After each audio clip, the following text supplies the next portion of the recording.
This is the Coapt Complete Control System Gen2 kit.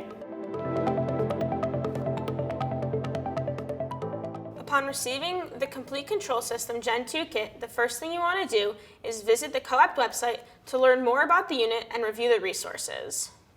Within the box, you'll find a fully assembled Complete Control System Gen2 kit.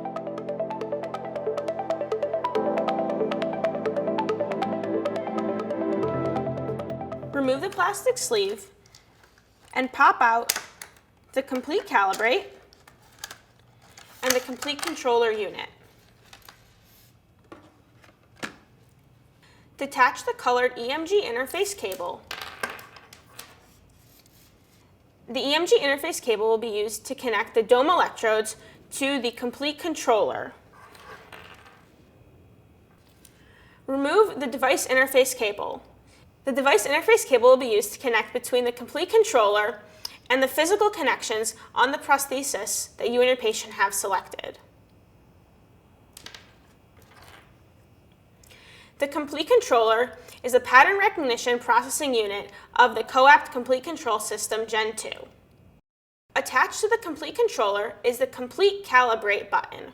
This button will protrude through the socket wall and allow the patient easy access to calibrate their pattern recognition system. Also within the box is the Complete Communicator Bluetooth USB dongle, the dome electrode kit, and fabrication aids, which will be used by the fabricator to leave room for the complete calibrate and complete controller during fabrication of the prosthesis socket. Now you're ready to assemble the Coapt Complete Control System Gen2. Begin by plugging in the device interface cable to the complete controller, aligning the Coapt logo, and seeing that the arrows on the back labels match up.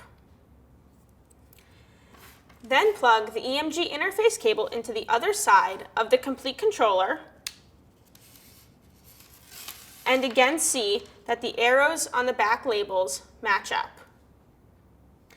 Lastly, you'll plug the Complete Communicator Bluetooth USB dongle into your computer, allowing communication between the controller unit and the complete control room software that you'll download. Now you're ready to enjoy the functional benefits of Coapt Complete Control System Gen2's pattern recognition.